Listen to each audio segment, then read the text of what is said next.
This is the USA Emergency Broadcast Network, your source for reliable disaster preparedness information.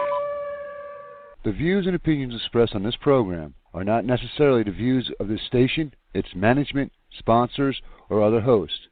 If you have any comments or suggestions about this program, please contact us at radio@usaebn.org. That's radio@usaebn.org. Welcome to a new Zeta report here on USA Emergency Broadcasting Network. We're live first Mondays of every month on this channel and also on the YouTube channel for Nancy Leader the day after. Zeta Report is a partnership between USA Emergency Broadcasting Network and ZetaTalk.com, and I am pleased to welcome back to the show Nancy Leader of Zeta Talk. Nancy, are you there? I am. Awesome. Hi, we're going to have an interesting hour. This hour we're going to talk about electromagnetic pulse, EMP, on the increase, lots of specifics. And before we get into that, I want to read the disclaimer, as I always do, in partnership with USA EBN. Zeta Talk and the Zeta Report will be discussing the challenges of living on a planet beset with change. Rising seas, increasing earthquakes and volcanic activity, weather gone wild, and the worry of what to do in a worst-case scenario. We will also inject Zeta Talk prophecy on what is coming next and advice on readiness plans and safe locations. Whenever Zeta Talk is quoted, please remember that prophecy is not fact. It is opinion. It only becomes fact when it happens. The Zetas are remarkably accurate but have been wrong on occasion. Bear that in mind. For more information on this subject, please visit Zeta Talk or Zeta Talk Report on YouTube. Questions from the chat and issues raised in the chat will be addressed toward the end of the hour after the main feature has been presented. So, I should have added rising seas, increasing earthquakes and volcanic activity, weather gone wild, and EMP, electromagnetic pulse. Boy, Correct. Is that showing up. We had a personal issue here. I think I reported on earlier last month or whenever, that I had one in my basement where all 5 light bulbs blew, and then the water heater filament blew, and the reset switch was thrown, and the filament was fried, all at the same time. Okay. Then a friend in Baraboo, 5 miles away, said his lights were flickering. The TV in the guest bedroom turned itself on. His battery failed, and like that. So I guess he had other things that he discovered that were broken. Well, my brother, went over and turned all the electricity on his little cottage. Of course, the water heater is trying to warm up some hot water. It's 40 degrees in his baseboard heated cottage. So he turns on the stove to warm his hands, and all of a sudden, the fire extinguisher goes crazy, beep, beep, beep, screaming, right? And he throws the breaker, everything off, and says, I got to sleep at your house because I have electrical problems. Well, the next morning he goes over and and checks it out, and I said, you better call the electrician. You don't know, because this happened to me.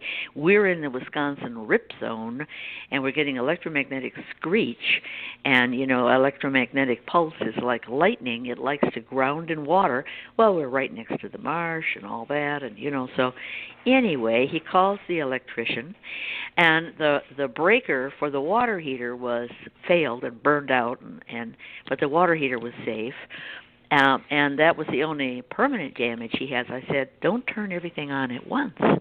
If you're going to let the water heater warm up, don't turn the stove on, because too much electricity is like a lure. Come, strike me, here I am.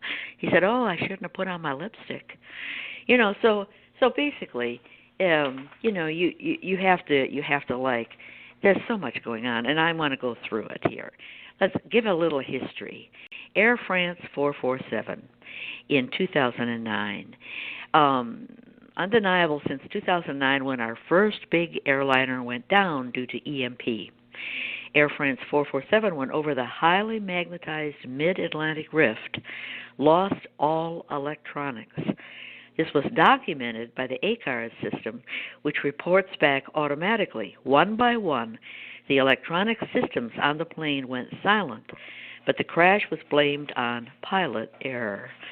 Per Reuters, and I'm quoting, 4 hours into the flight, the plane encountered heavy turbulence. 15 minutes later, now a long way out to sea, it transmitted an automated signal indicating the plane was in serious trouble. A succession of a dozen technical messages showed that several electronic systems had broken down. Most ominously, the pressurized system, a totally unprecedented situation in the plane. Well, how did the pilot do that? How did he click off all the electronic systems one by one? My, pilot error.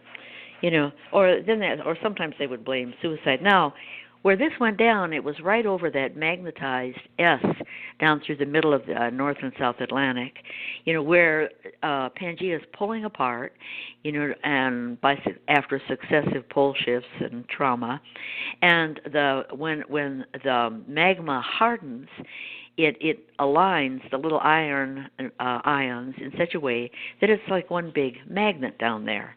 So over water, over the big magnet, Zamo, okay, which is, you'll note that this is a common denominator: water, plate rocks under pressure, and whammo. Now, why would that be the case? Because electromagnetic screech is where the rock is compressed, so the air bubbles are squeezed out, and the water and the rock has a continuous path. So, okay, now we have a good conduit in the rock, without the insulation of air bubbles, and that's electronic screech. Okay, in 2009, EMP also began hitting a dam in step-up transformers, because what a step-up transformer is a need to increase transformer rate because the water is going faster or whatever.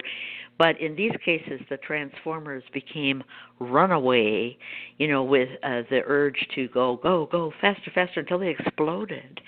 And this happened in Brazil. And this also happened in 2009 in, I know I'm going to destroy this name, Sayano Shushkatsya Dam in Siberia, where the transformers were set to racing by EMP until they exploded. And at the Itaipu Dam in Brazil, which served several large Brazilian cities and nearby countries. Quoting the Wall Street Journal, a massive power failure hit Brazil's two biggest cities, Sao Paulo and Rio de Janeiro, and large parts of neighboring Paraguay, leaving millions of people in the dark after a hydroelectric plant went offline. Brazilian Energy Minister Edson Labu said authorities weren't sure what caused the outage at the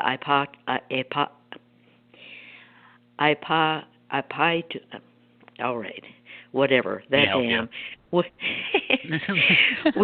straddles the border between Brazil and Paraguay, but he believed a, quote, atmospheric phenomenon was to blame.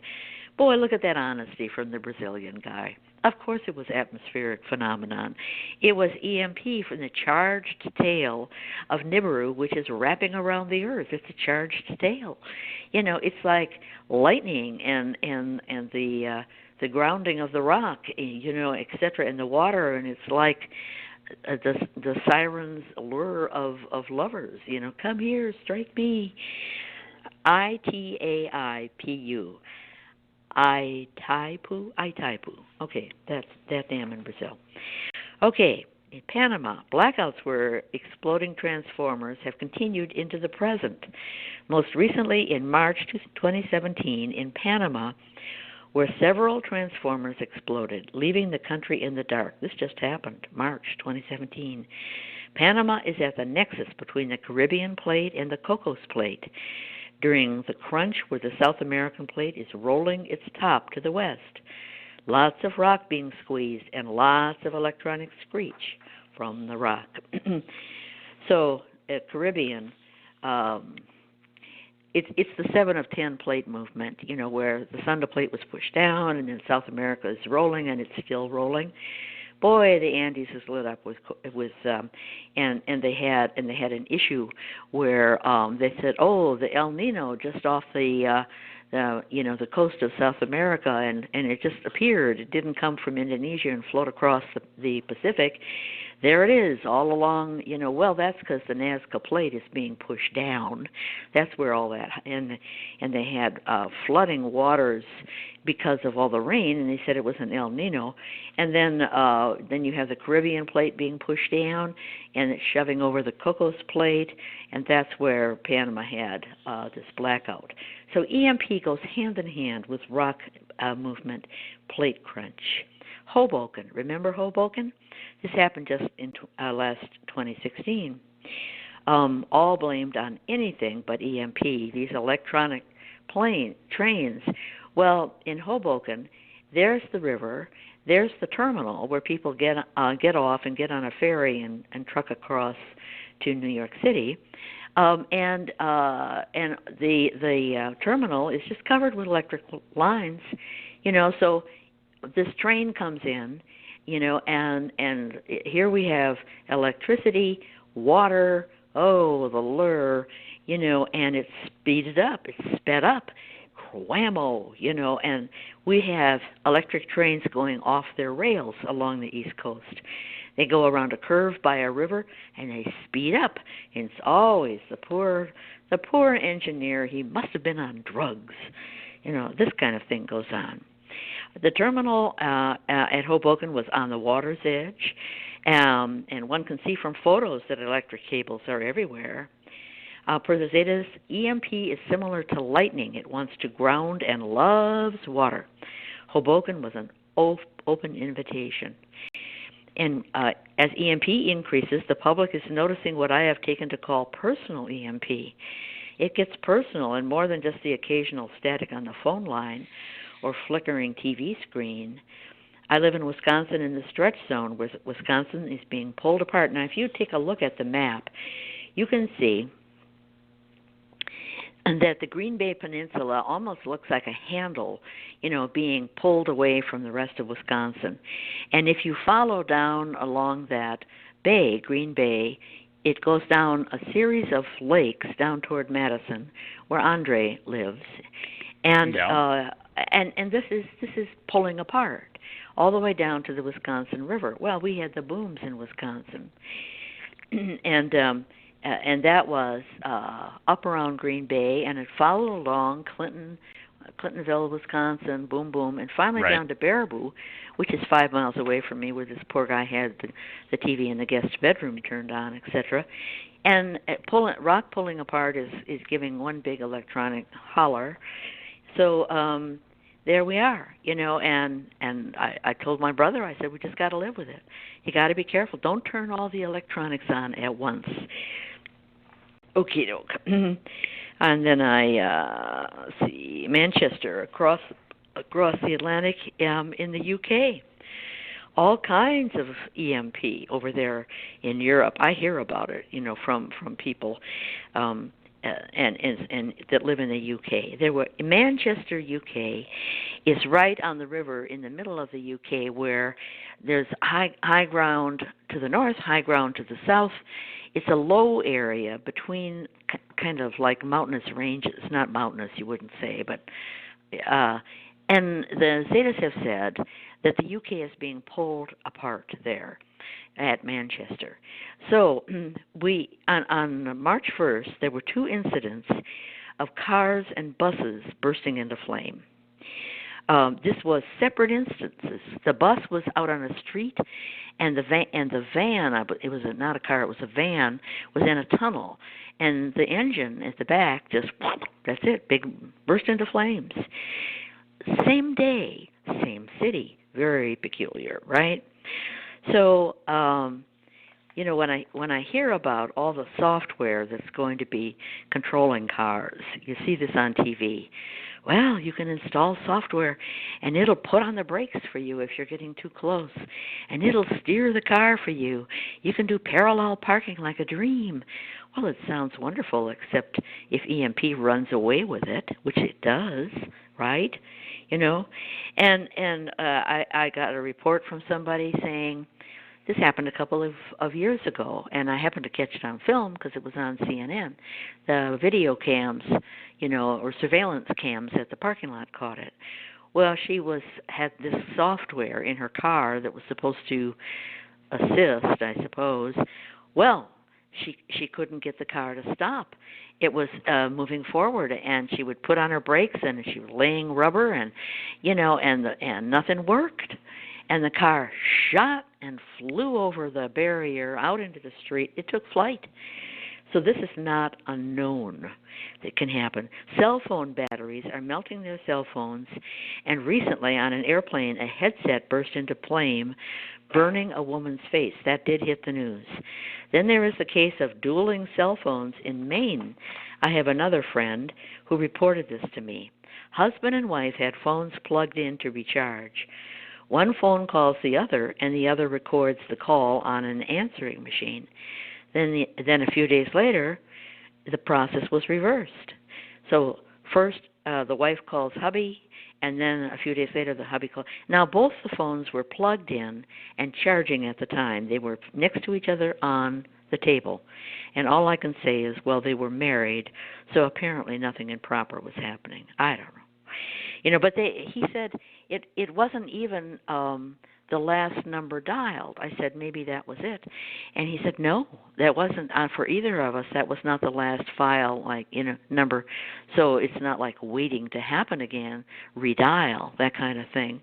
But they were next to each other, and near proximity. So if they were excited, charged up, they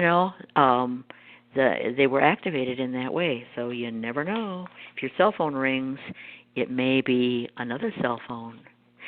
All right, so what is the government warning us about? All this increased EMP. About the relative safety of airplanes and train travel? Well, yes and no. Let's look at the history since 2009. BATSRUS, BATSRUS, that's capital letters. I don't know what it stands for, but it's modeling emissions from the sun and the Earth's magnetosphere. Is collected from satellite data, and it's displayed as though we were looking at the Earth from the side, looking at the Earth's magnetosphere from the side.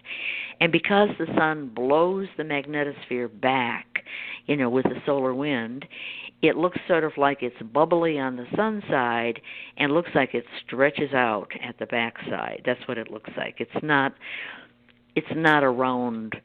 a nice round magnetosphere like you might see in pictures. All right. So it's showing the Earth's magnetosphere going crazy. Up until 2012, the magnetic imaging was garnered from a site in Japan, which relied on the Earth's magnetic field for the model input. It was very magnetic field centric, okay? The contortions caused by Nibiru were becoming too obvious, but this service was eliminated for cost reasons, or so they said, with the public forced to use BATSRUS, which garnered its input from many sources. It was more sun-centric, but you can say, I just want to look at the magnetosphere. I just want to look at the magnetic influences. But that's not what you're shown when you go there. You're shown things that look pretty and look normal, and it isn't until you narrow it down to the magnetosphere that you say, oh, good heavens, right? So right. They could continue to blame the sun, which is what was one handy excuse. All this weird stuff with the weather, global warming, even though that's not happening. It was a hoax. And they can say, we're having an EMP problem. It's the sun, and the sun is asleep, right. And there's nothing coming.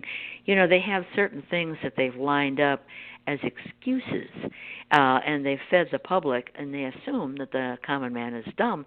Why? Because they want you at your jobs, plugging along, paying your bills, and being cooperative little sheep until the last minute. And then they'll say, by the way, we're going to have a pole shift.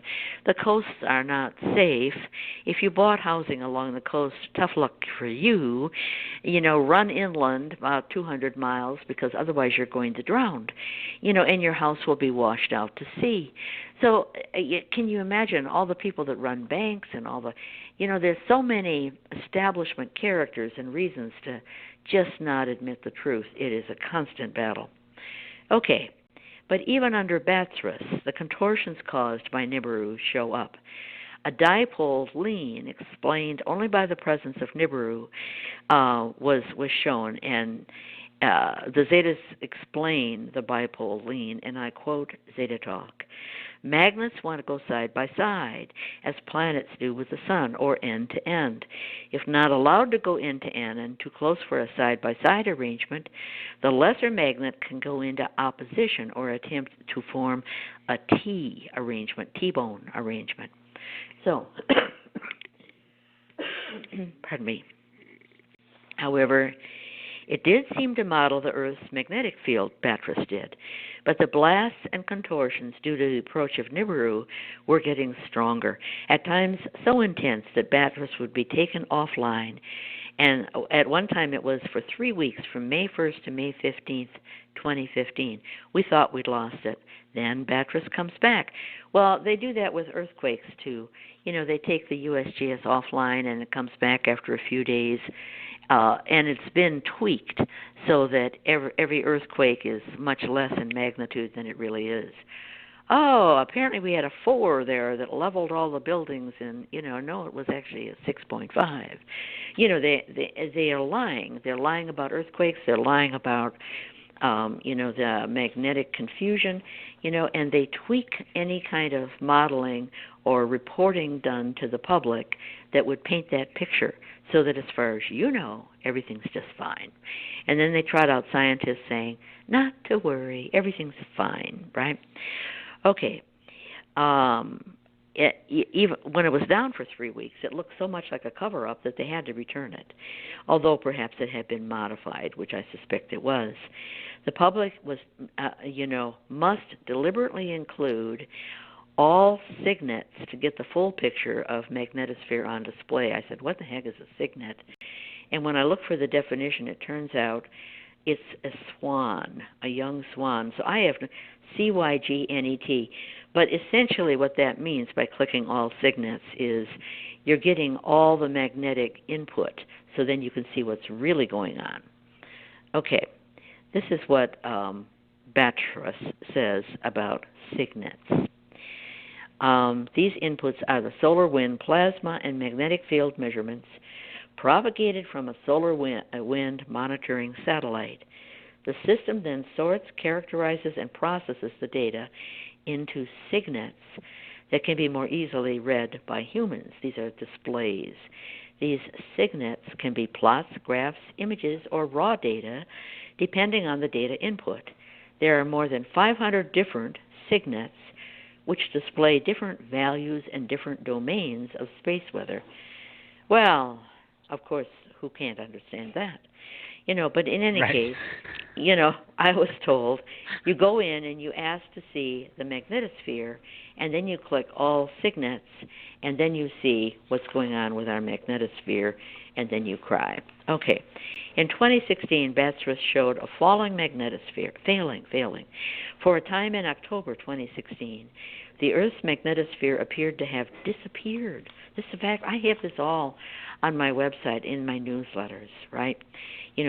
October 2016. What happened? And all you see is little. It looks like a ladybug. That's what it looks like. It doesn't have the round bubble facing the sun. It doesn't have the wings in back. It has little black thingies that look like little legs, like a ladybug. Per the Zetas, it was hugging itself due to the endless onslaught from Nibiru, quoting Zeta talk. The BATSRUS chart from October 14th shows the Earth's magnetic field literally hugging the Earth, closed so tightly around the Earth that it is not visible out in space. The Earth's magnetosphere could be considered to have taken to the bunkers. Like all the rich people, have you noted all the articles? Daily Mail. They're all over the place. That come and take a look at how the rich people are bunkering, and they're all leaving New York City, and boy, look at the bunkers and everywhere around the earth. Rich people are the bunkers and such opulent quarters and buried underground and blah blah blah, and then they show a couple of pineapple plants and said, but don't worry, if your supplies run out, you can eat from the gardens. They had like 44 people living in this one place, and they had 6 pineapple plants. And who are they trying to fool? Anyway, that's not gonna work. It's not the way to go. It's not the way to go. You should get into. I was just going to say, we did a full episode of the Zeta report on the wealthy trips to the bunkers a couple of months back. So, it's still in the news. I still see fresh bunker building techniques out there. And they're not quite as shy as I thought they would be, the elite in their bunkers. I guess Johnny Depp's got a big bunker. Bill Gates got a big bunker. It's a new thing out in California. And that's not going to help you with the tsunami. But okay. Oh, no, not at all. Right. Yeah, and I don't know why it's hitting the news, really, unless they feel it's going to come out anyway, because you'd think that the wealthy and the elite wouldn't want that in the news. Don't talk about my bunkers. Right. Don't talk about where my getaway is. But they do, and the bunker builders are hoping to rake in. For anyone listening, I was on American Heroes channel, and it premiered the Planet X show on their How the World Ends. And I opened the hour and closed the hour and all over in between. And Marshall Masters was also on briefly, and he was lecturing in front of a crowd. And, of course, I always joke Marshall Masters by my book. And one thing that he said, if you're not in a bunker, you're going to die from the X-rays when Nibiru passes. And I was stunned. Where does he get that from? X-rays. I mean, we've had how many passages in the past, and everybody didn't die out from X-rays? I said, good Lord, if it's not buy my books or come and listen to my lectures and pay, he must be going into bed with the bunker builders. So, I've got to get a bunker slot because otherwise I'll die from the X-rays, because Marshall Masters said so. He doesn't know. He's such an idiot. So anyway, it is a profit-making enterprise, and you are better off just digging a 2-foot by 2-foot trench and laying in there and covering it with a board or whatever, and then you won't get blown away by the wind, and the earthquakes can't hurt you, because how much damage can you get if you're just laying slightly underground? Like it's like off the road. If a tornado's coming, they say, get out of your car and lay in the ditch at the side of the road, and the tornado goes right over you. It's like that, so you don't need the bunkers. All right. Jump to 2017, when the Earth's magnetosphere, as modeled by BATSRUS, was so confused and scrambled that it was hardly discernible. By March, it was like watching a horror show. It looked like spaghetti having an epileptic fit. Not even. It's worse than that. Per the Zetas, the Earth's atmosphere had disappeared. Quoting the Zetas, the series of BATSRUS images show complete confusion and discombobulation in the Earth's magnetosphere. In essence, it has no magnetosphere, as from the time when the magnetons leave the North Pole and attempt to form into magnetic field lines, they are tossed about like flotsam on the waves or birds in a hurricane. They appear scrambled due to conflicting assaults and directives. The scrambled confusion seen in these BATSRUS images are due to the electromagnetic charge in the tail of Nibiru, which is increasingly wrapping around the Earth and thus surrounding the Earth. This is the source of the increasing EMP affecting mankind's electronics. No longer evident only when an airliner goes off radar or crashes into the sea, or when a train surges off its tracks, it has become an almost daily interference for many with their household appliances, cell phones, and internet connections full of static or malfunctioning. Where is this leading? Even after the full truth about Nibiru is revealed to the public, excuses will reign. Just as the sun was blamed for any EMP in the past, it will continue to be painted as the demon. NASA may even display old images of the sun to use as props for these lies. Meanwhile, the public will find their electronics erratic, so that they only work well at certain times of the day or night, or turn or burn out and have to be replaced too frequently. That's our future. We won't be totally without, but it's going to be worse, and the electricians are probably going to be thrilled. You know, in our area, as I mentioned, we're in the pole, the RIP zone in Wisconsin. Portage is on the Wisconsin River, 26 miles to the east of me. Well, and I read the police scanner report all the time to find out what the local goings-on are. And somebody said, they have outages over there. People are without, and we didn't have any storms. It was nothing like that. Nothing. No reason for trees to be down, breaking lines. So many people, and they call the electric company and they say, we don't know when we can get to you. We have 900 calls waiting to be serviced. So they had a terrible EMP over Portage, and God knows what happened, but 900 calls, that's not a big city. It's not a town, but it's not big. Okay. Nancy? Yes. I was wondering, when was that power outage in Portage, Wisconsin? I had my during this last EMP. round of... I don't remember the date, but it was February 10th, I think, when I had my EMP in the basement and Baraboo did. Mm-hmm. It was just this weekend that my brother had his problem. Somewhere in the middle there in March, Portage had that. I would say 2-3 weeks ago, but I didn't write the dates down. But I just made a note. The Wisconsin River, it's marshy over there, all that water, and right in the line of the rip, right there, All righty. Let's see, where are we? Fortunately, EMP only seems to strike certain places around the globe prone to this EMP onslaught. These areas are where the rock is being pulled apart, what the Zetas call the stretch zone. This is also true of plate borders, which are either pulled apart or sliding against each other or pushing against each other, all of which creates that electronic screech. Any pressure on rock from pulling apart, or because when you pull something apart, like pulling taffy, there's pressure on the taffy in the middle of the pole, so to speak. So all of this is affected: stretch zones, compression zones, plate borders.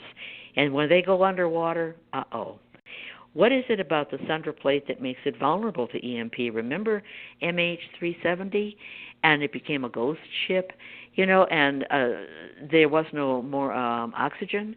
The pilot went unconscious because there was electronic failure all over, and they couldn't. The electronics that pulled in fresh air for the passengers or the pilot shut down. And the electronics, presumably, that dropped their little masks didn't work quick enough. The pilot goes unconscious pretty quickly, within seconds, and they went out as a ghost ship, following old autopilots in the back, of which several computers on a plane like that have autopilots, and can have former routes recorded. So whatever survived the EMP was directing this ghost ship. All the passengers and pilots dead, flying an old route, which the plane went frequently out into the Indian Ocean, and gone. Finally ran out of fuel and clunk. So why is it the Sundra plate is so vulnerable? In the opinion of the Zetas, this is a portion of the Eurasian plate sticking out under Indonesia that is being pushed down under the curve of the Indo-Australian plate. This causes Sumatra and Java to be squeezed down, compressed, and compressed rock has that electronic screech. The air is pressed out of the rock chambers, allowing continuous flow of electrons, thus the screech. MH370 went dead in 2014 over those waters, and a couple of weeks later they had MH66. Same darn thing happened, and it was flying same route, right? And going up toward Beijing or whatever, it had to make an emergency landing in Hong Kong or some such. One of the jet engines just failed, and they always say under investigation, or pilot suicide, or something. This also caused MS-804 to spiral and dive under the Mediterranean, or over the Mediterranean, I should say, in 2016 as it approached Egypt to land. This was a plate border. It went along the plate border between the Great African Plate, which is on the move during the African roll, and the Great Eurasian Plate, which is perpetually pulled under a stretch all the way from Scandinavia to Tibet. The ACARS system of MS-804 indicated the electronics were failing. As always, this crash went under investigation, and the truth is the first victim. So, plate borders are what happened to Air France 447 in 2009 over the mid-Atlantic, over the border between the African Plate and the South American Plate. In addition to being a plate border, that mid-Atlantic is highly magnetized, and from past pole shifts. These surface magnets are another reason for EMP to strike an area. In the case of Sleepy Hollow, if nobody knows about that, all the details are in one of my newsletters, Sleepy Hollow in Kazakhstan. And it's called Sleepy Hollow because people get a swollen brain from electromagnetic pulse in the area. And this happens because it has uranium in the ground. Now, the uranium is not causing this. They have determined they do not have uranium poisoning. There's no uranium in the air that's blowing around. But uranium, and Zeta's had me go and look into this. They always direct me to do research. It has it has a paramagnetic quality that if there's a magnetic field around uranium, it will join in. But it won't, in and of itself, form a magnetic field the way our little iron atoms will.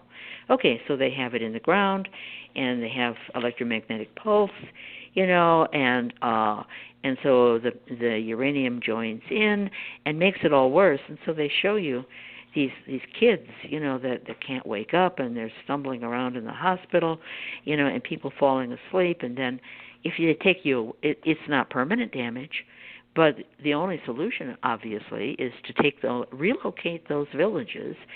And Russia's doing that anyway. They're taking everybody to the Far East. It's wonderful. It's going to be such a boom town over there because it's going to be close to the new equator. It's high ground. I mean, Russia is giving away free land there. They're trying, everybody that they got out of the Ukraine that was chased, the Russians that were chased out, by the coup that was done in Kiev, they say, well, we're taking you to the Far East. And people are going there, and entrepreneurs, they're encouraging them to start businesses and the like. It's a big deal. And then they set up in the New Siberian Isles, which are just above the Far East, a new naval port for Russia. So, they're moving lock, stock, and barrel. Russia doesn't have that many people. I think 250 million to the U.S., 300 or 350 million. But a lot of that land is going to be flooded around Moscow. The Urals will be up above the waves, but to the right and to the left, flooded. So they got to move a lot of people to the Far East, and they're doing it now. Good for them. Well, okay. See, that's the thing with climate change, actual climate change caused by pole shift is what I'm talking about, not global warming, which is a hoax, as we discussed. With climate change coming, abrupt climate change caused by pole shift coming to Russia, a lot of their land, a lot of that massive country of Russia is in the Arctic, in the Siberia area where nobody wants to live. I mean, some people live there, but they don't, not a lot. That's the place, those are the places that in the Far East that we're talking about, that folks are, homes being supplied homesteads by the government to entice them to move east. And, it's kind of it's not forced upon them, but it's suggested. And, it's free land. So, yeah, they're ahead of the game there a little bit. I'm not sure if they're selling that as pole shift preparations, but, it's implied, Mm-hmm. Mm-hmm. You can see it in China, too. It's built their ghost cities inland, right, not along the coast, mm-hmm, and not that close to India either, which is going to be the new South Pole. So there'll be in many places like northern Canada or Canada, which can have grain and vegetables and crops in the summer, and harsh winters. But then I expect a lot of the Chinese to flow to the Far East too, because it's just such a perfect spot. And we got a new mirror site there I set up in. We closed down our Turkey site because we already had Europe and North Africa well covered. And we have one in Kazakhstan and India and Morocco and France and Moscow. And I said, we don't need Turkey. Let's go to the Far East. And I wanted it there because I just know this is going to be a real hub. They're doing the right thing, and China's doing the right thing too. They're on top of it. And when push comes to shove and they've got to move their people, as it's going to be a smooth flow, unlike the U.S. I'm waiting for Trump. I'm waiting to see this. I'm waiting to see what Trump does and what the Department of Defense, which is frankly in charge of the U.S. Andre and I were talking about this. I said, don't worry about politics. It's all just a show. That's not where the action is. The action is what's going to happen when the New Madrid rips, what's going to happen when the earth wobble starts getting sloshy, and people along the coastlines are really getting inundated, and the earthquakes are really picking up, and they've got to move people out of the cities, and where are they going to go, and how is, FEMA, et cetera, going to set people up. And, a case in point is Venezuela, which is since Chavez died, and he had cancer, and off he went, and according to the Zetas, it was such a battle, because cancer has I'm ready to die component to it, so just and let himself go. So that was too bad because he was charismatic, and the fight is ahead of us. So his replacement does not have the charisma that Chavez does, and the management ability, and then they had the oil crisis where prices fell. So the income that went to Venezuela went away, and now you have people rioting, and they say, well, what are our social services? We're starving, the shelves are bare, and of course what should happen is that you pick up a hoe and go out in the fields and get busy gardening. If they can't import food or whatever, or pay for it, then you grow it. It's Venezuela. It's warm, and all these husky people out there yelling and saying, well, I'm starving. So now it gets coercive. When this kind of thing happens, you start to see martial law creep in. So there was a big brouhaha that happened a few days ago where the current president of Venezuela canceled his Congress. He said they're no longer, and they have no relevance in government. And it was taken to be a dictatorship then, in other words. And it ran up to their little Supreme Court, because they have a model like we do, and their Supreme Court said, okay, he can be a dictator, it's okay, Congress is canceled.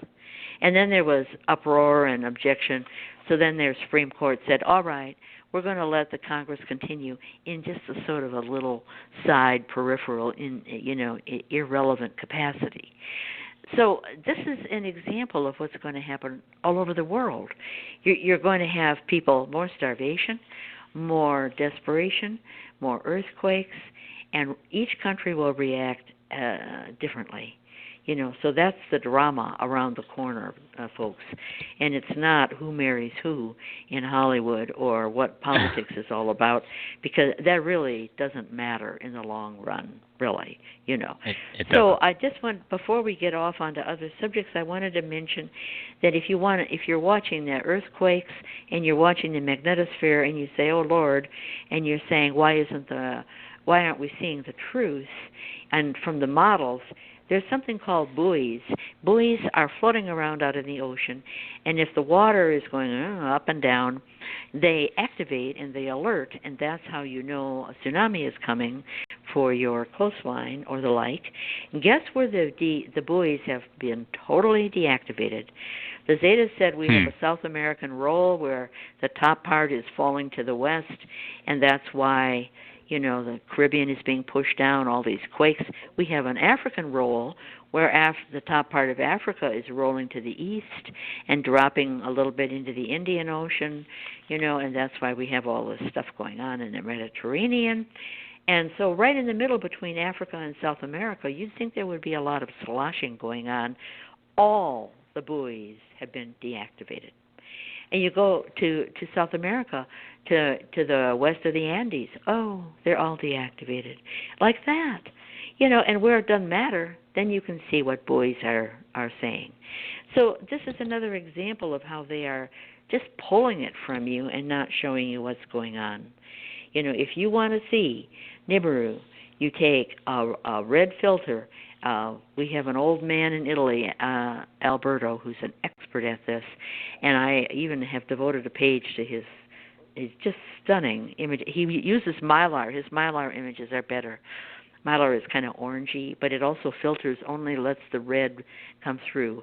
Or the insert of a floppy disk only lets the red come through. And you can see Nibiru, if it's not too intense, you can see Nibiru and its debris and its tail and its moon swirls. And, if you go to poleshiftning.com or my Zeta Talk website and look at Alberto's page, just search for Alberto and you'll get that page. And it's stunning. There it is. It's usually at the 4 o'clock position to the sun, and the tail, which is blowing toward us, because we have a T-bone arrangement with Nibiru as far as magnetics. It's turned its north pole facing directly at us, and it blows out, and the tail blows to Earth and wraps around us, and then the tail curves in our 2D view. It curls down under the sun and around to the left and up above the sun, and that's where you find all the moon swirls now. So you can go see it. It's there. And sometimes on dawn, sunrise, or sunset, you can get a dramatic second sun sighting when the dust around Nibiru is so lit up, by the setting sun, that it reflects and it looks just like a second sun. This is not a sundog, and there are plenty of photos of that baby too. So that's the end of my lecture today on how we're all going to have our cell phones fry and call each other. We're all going to have to call the electrician, and we just have to live with it. Well, that's it. That's pretty extensive, what's going on with the magnetosphere. It really helps to see the images to understand, too, what's going on with the particular, as the magnetic fields interact from Nibiru and the sun and our own Earth's magnetosphere, is magnetic field, obviously. As those interact, you can see, I've heard it referred to on the Ning, the eddy flow, the magnetosphere eddy flow, the comparison to the wake of a ship. As a ship is plowing through the water or traveling through the water, the front of it will push some of the wake out in front of a bigger ship and then wrap around the back of it, and then you have, the back of the wake would be behind the ship, right? So as you're looking at these images from BATSRUS and you're seeing all these different flows of what would be a normal magnetosphere, would be like a bow shock out front and then, a nice tail. Well, now it's all over the place. Like there's 2 or 3 other big ships, to use that analogy, of these other big ships around our Earth, making like little whirlpools out in front and behind, and like totally nullifying our magnetosphere altogether, to the point where I think NASA or whoever running those satellites actually pulled them offline for, I think, 46 to 48 hours in mid-March, 2 weeks ago. Yeah, when it got 3 really weeks. bad, they pulled it down. They're like, we can't show this anymore. Yeah. People will freak out. Well, yeah. Yeah, they do. They do that, and they take it off, and then and they do that a lot with SOHO. SOHO is, of course, the satellites that are stationary above Earth. I mean, they sort of go back and forth in the Lagrange point or whatever, but they basically move with the Earth, and they're taking pictures of the sun and of the region around the sun. Some of them are of the sun ball itself, and you can pick out the sunspots and all that kind of thing, and CMEs that blurp around. But they have others where they put up a disk blocking the sun, and you can see the region around the sun, right? So you can see. I mean, this has been going on for years. People have pointed out they airbrush out any evidence of Nibiru. You can see the edit lines. The lines run top to bottom, and I mean they're using old images, and they have their standard backdrop for this or whatever. The Zetas have said they put in the passing planets, they put in the star constellations as to be what is expected, and then as far as the only thing that's real is the blurping around and CMEs from the sun, and incidentally, evidence of Nibiru, the moon swirls and the like. So they try to clean it out. They know where Nibiru is, so they go in and they do the cut. And of course, they have computers that do this. They don't want to trust people who might get drunk or discouraged or whatever and make a mistake, so they have computers. The problem is computers cannot read the blue shading accurately. So when you want to see the edit lines, it's clear as can be. This dark blue over here, light blue over there. You can see exactly what they cut and exactly what they pasted. Now, but they don't tell you they're doing that. They won't admit it. So you can see, and they miss the moon swirls, which fly around, and because these are, they don't just take a snapshot. It's kind of like a period of time, and they capture all the light, and they say, okay, this is the next image. So if you have something moving, like a bunch of moons, in this swirl produced by the swirling tail of Nibiru, it looks like it's more than a streak, but it has like at the backside where all the dust from the moon swirl is, and follow. Anyway, it's not a meteor. It's not a piece of dust or anything like that, and all that analysis is continually being done, but it doesn't fit. So they do the best they can to keep the public dumb.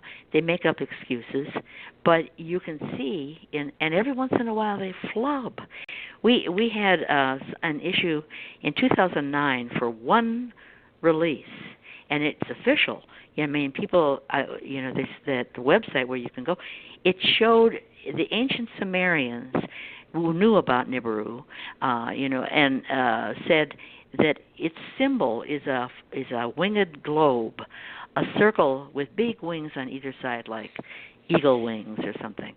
And son of a gun, there in that image, was a winged globe. Here was the circle, here were the wings, and then the next image, whoops, they edited it out, but not before they released it, right? It was a flaw in the program, or somebody deliberately let it happen, but it's still there, on their database. And of course, we made 1 million copies of it. It went everywhere, and this is what you are not seeing that they are airbrushing out. Yep, and it's tough to catch, like the missing images from 2 weeks ago. Somebody was recording the BATSRUS site, and they recovered the images and put them up, which were even worse than the ones that we have up on the website today.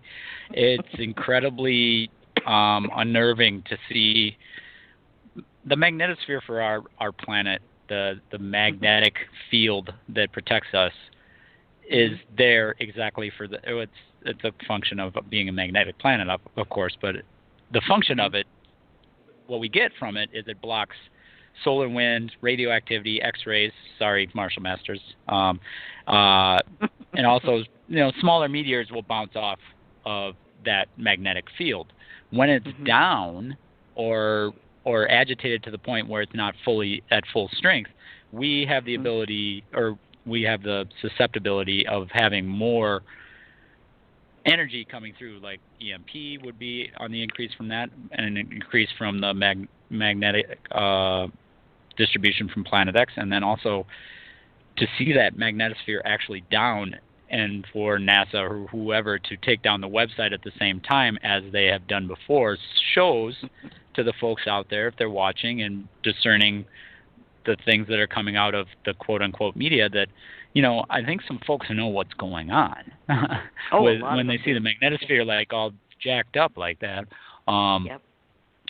A question that I had when we're going through sort of the modeling of how the Planet X Nibiru system comes around the sun and causes pole shift, I'm referring to the animations from the Path of Nibiru, I think Kojima put together.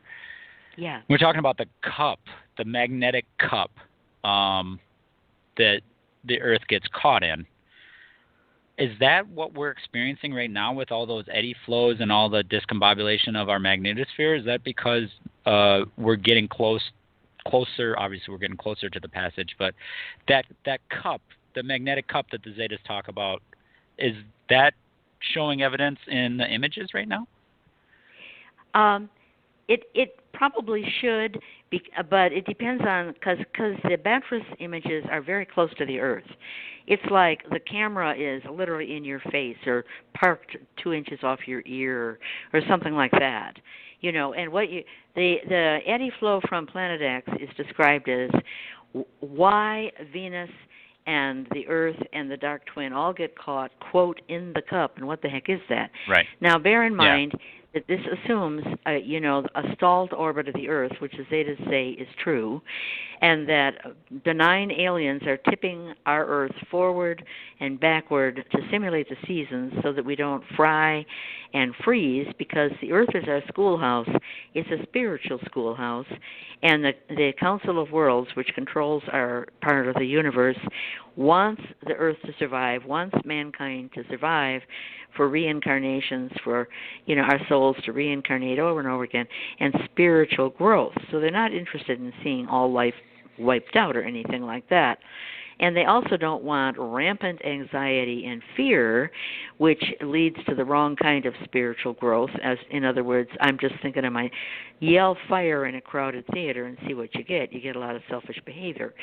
So the Council of Worlds is simulating, normal, but you can tell when you look at the constellations that we're really back in the August position. And if here we are over in March, April, that's not what the constellations show us. And people have looked at that and they've laid that all out. And so I know that's true because I personally have gone and looked and laid it out. Okay, so. Now, what happens is, as Nibiru is outbound from the sun, and it's fighting its way out slowly, albeit, all that stuff coming from the sun comes from the backside of Nibiru, and it blows around it, and if you can remember maybe from canoeing days, if you're in the river and you see a stick in the river and the river water is flowing around it quickly, it goes to the right and to the left, rushing. And what about right in front of that stick? There's like a hollow, and there's a few seeds in there that flow down, and they can't get away because the water flowing on the right and the left keeps coming around, circling around, flowing back toward the stick. It's called an eddy flow. And if you're canoeing, you've got to be careful because you get too close to the shore, there's eddy flows that go on along the shoreline. There's a little sandbank here or whatever, a fallen tree, and all of a sudden your canoe tips over because you didn't take into account an eddy flow that was going to broadside you. Okay, so that's what goes on behind Nibiru. The solar wind and all that stuff comes around from the back, and it's broader than just the Earth. It reaches far to the right and far to the left. So when Venus comes around in its orbit, it can't get out. It gets caught. Well, but people say, but I saw it in the east and the west. Yeah, but it's being pushed back and forth by benign aliens too. And the dark twin, which was always exactly opposite the Earth, it has come around and it's caught too, but it's more behind the Earth. But all of this from the eddy flow, which keeps, we're bobbling around in front of Nibiru. We can't move forward. We never go backwards because orbits just keep going in one direction. And there we are. So that does not show up on BATSRUS. because it's not the big view, it's a very focused view, is what it is. However, we have had things that showed up on BATSRUS where it was a dark twin. So what is that thing right there? It's kind of round and dark and fuzzy and black looking, and they will inadvertently capture some things that they don't want mankind to know, but that's my explanation. It's too much of a close-up, to show all that. Okay, that makes a little bit more sense. What I was trying to get to is how is that related? I wasn't really looking for a date per se, but I think it's kind of that whole concept of as the system comes towards our magnetic planet that we're going to be caught up in that wake, in that eddy flow. Yeah. Real quick before we go, Nancy, I do have a quick question from the chat room about the prongs, the multi-pronged scientific announcement. The question is, I have a question. Is another prong just ahead? And I think that was covered in a recent blog post with some Zeta talk. It was. I'm happy to reiterate. It was our high hope. We had in 2012, in summer of 2012, the Zeta said Obama has decided he must tell the people, and he's going to make an announcement. And then we went through years, really, of all these, and they were constantly trying to assassinate him.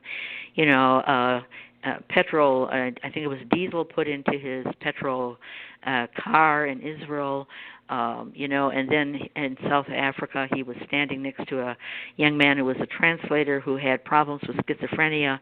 Someone had toyed with his meds. He had a violent side. He was really fighting a tendency to just throttle Obama and kill him, and people were trying to figure out who got him up there on the stage with Obama of all. And of course the trail was all lies. It went off to no one, and it was more attempts to somehow damage or assassinate Obama. So EBN, Emergency Broadcast Network, that was planned. And I can remember the day that I was being told by the Zetas, it's now, and I was watching CNN, and Wolf Blitzer is looking really confused, and he's looking at the camera and he says, boy, there's a lot of stuff going on, but it was interfered with. The understatement of the year.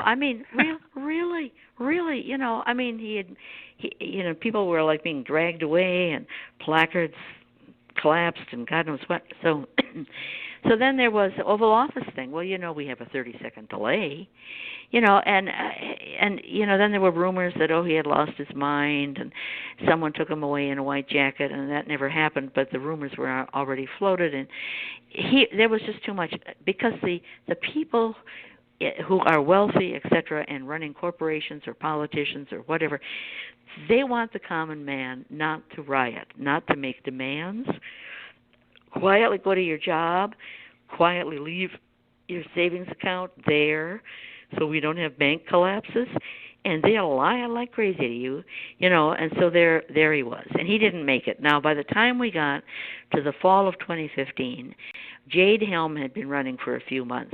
You remember, it was all over the southern United States, the border with Mexico, and the military was activated, in place. And they had an October 20th date, or I believe that was it, and Obama was supposed to, make the announcement, and they were set for rioting in the U.S. It didn't happen. And it was his fault this time. According to the Zetas, they said Obama lacked courage, quote unquote, and chickened out. And Dunford, who was in charge of the military at that time, was so disgusted. Also, ISIS was running away over in the Middle East, and taking over Europe. And Obama was, just lacked courage on a number of fronts, and that there was a military coup, and Dunford took over. Then after that, within a month or two, there was a change in the Federal Reserve. Half of the Federal Reserve boards were run by Jewish bankers like David Rockefeller or whatever. And all of a sudden, the private part disappeared, and it all became a government-run Federal Reserve. Ben Fulford reported that and said, well, Dunford walked his Marines in and took it over. So there was a lot of behind the scenes, and you're never going to hear that from the U.S. government. They are never going to admit that Mattis and Kelly and Dunford are running things and Trump is not. But that's a fact. So here we are, fall of 2015. We get into 2016. Now what are we going to do? Obama lacks courage, right? Well, the Prongs leapt up in January of 2016. Prong 1, Planet 9. The whole issue of, is there a tug out near Orion? Where the whole issue was, that's where Nibiru comes from. And you can see that in the Zeta talk path, where they say this is where in 1983 that the infrared team found Nibiru, and when they were talking about Planet 9, they said, oh, that's the aphelion place where it's at its furthest. That's where, well, we have a binary sun, and we have a static dance between our sun and this binary, which is dead, not emitting any light. And so, everybody says, no, we're not part of a binary, but we are, and it's out in that direction. So accurate the Zetas have been. Okay, so now, well, and then we went on to other astronomers all around the world. We're looking for exoplanets, more life, life-bearing. Now in 1995, when Zeta Talk was first talking about Nibiru as being a rogue planet, a traveling planet, there was all this, oh, no, stupid woman from Wisconsin, what does she know? There is no such thing. Well, now all we hear about is traveling planets and rogue planets and, and nobody apologized to Nancy in the meantime, of course. But it was like, oh, okay, we're marching forward. And the Zetas called it a multi-pronged approach. So many astronomers all over the world speaking out little by little. Then we got to the point by midsummer where Prong 3, which was supposed to be the last one, started up. And it was supposed to rely on dark energy survey images, which are infrared, which show Nibiru. And it's out of Chile, out of the ESO in Europe, which is more prone, to be honest, than NASA or JPL in the U.S. And they said, oh, we're going to search our old images because we have located many exoplanets, that these big, expensive Hubble, WISE, and et cetera, enterprises have missed because they are looking way, way out, and we just look close in because we don't have a satellite, probe that goes up or probes that go out. We're close in, and it's ideal. Well, of course they're going to find Nibiru coming in. Of course they're going to discover that in 2003 it was where the Zetas said it would be. Of course they're going to find plot. Oh, it's right next to the sun now. Oh, that must be that thing that people are always talking about. Ta-da! We were all set, right? And I was saying, here we come. Prong 3, ready, and it stalled. And Trump got the election, and then, we had to get him into the House. The White House and the Hillary crowd is lying about the Russians and all this stuff. So it's such an onslaught and such a wrestling match, and the Zetas are finally saying now, well, we might as well consider it dead. Because there's so much opposition to the truth coming out and so much opposition to Trump and the fact that we have the generals in charge in the U.S. and all this, that everybody is saying, is the time right? Are we settled down enough that we can make the announcement? And it's always, no, we need a little more time, a few more people back to work, a little more, wait, the Dow is surging again. Well, and it's never going to, it's getting worse, not better, So the Council of Worlds is stepped in. And the Zetas said they would. They said they will not allow man not to be aware of Nibiru. By hook or by crook, we're going to make sure. And the Zetas say, we're not telling you what the Council is going to do. It's going to be some surprises. Now, there's a lot of things that could happen. We could have a severe wobble. We could have sloshing back and forth. We could have the North Pole point directly at the sun for a day. We could have the North Pole point directly out into the night sky for a day. We could have a severe wobble so bad that there's tsunami-type tides all the way from Iceland down to South America, right? We could have such visibility in the sky of Nibiru that people say, what is that rising thing writhing away? And we don't know. Visibility could increase that way. We could have total blackouts, not just EMP, but the whole east coast of the United States and all of Europe, and maybe, all of the east coast of China. No electricity, no lights, period, for a series of hours. I don't know. It's probably none of that because I can think of it, and I can tell you I'm kept dumb about this. So, folks, that's what happened to Prong 3. Buckle your seatbelt. We don't know what's going to happen, but it's going to get lively, and they're not going to get away with lying to you. You're going to know the truth. Does that satisfy exactly. your push? Okay. Yeah, absolutely. All right. With notes. Yes. We got another guy in the chat room that going back and forth about when the pole shift happened. It's 300,000 years ago. I'm schooling him on the 3,600-year cycle. He's not having it. So I think this might be a good time to end the show. Yeah, I think Pleistocene megafauna extinction. No, we're still talking about pole shift, not pole reversal. Pole shift is where the pole moves, not when it flips. We're not talking about pole flip. We're not talking about climate change. We're talking about crustal shift. Pole shift. Crustal shift. Right. And a 90-degree crustal shift, right. And then the core of the Earth realigns to go point north and south. Meanwhile, the crust stays where it was pushed, where it slid. Right. And that has happened in the past. That's why we had ice ages, and all that stuff. It doesn't fit anything but a crustal woolly shift. mammoth being frozen solid with flowers in its green mouth. Grass. Yeah, that's exactly. Green grass and flowers from a tropical environment. But, it's just evidence.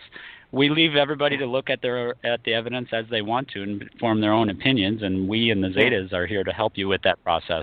Yes. I will say Velikovsky, Earth in Upheaval, a colleague of Einstein, and they went back and forth, the Hapgood papers, HAPGOOD, Einstein, Velikovsky. Right. Look that up. We also did a show on the 3,600-year cycle, didn't we? Yes, we did. We've been around for 2 years, and we recommend that you go and pick up those, and just not only to get your proof, but also to learn how to survive. We have been bare bones. Here's how you get your vitamins. Here's how you build a windmill out of your car parts, Andre and I. And listen to all of those past shows, folks. Exactly. Well, I don't want to keep it for too much longer, Nancy. Thank you so much for your time today. We're talking about the magnetosphere and some of the changes that are occurring and evidenced by BATSRUS and NASA and SOHO. All of these things, sometimes if they're not taken down and censored, you can find them. You can always find it at your website, zetatalk.com, as well as poleshift.ning.com. There's a blog there called Mangled Magnetosphere and the Magnetosphere Eddy Flow. It's a big subject that we've been on there. Yes, exactly. Thank you, Andre. Thank you so much for your time, Nancy. You can find the YouTube for this episode. Thank you.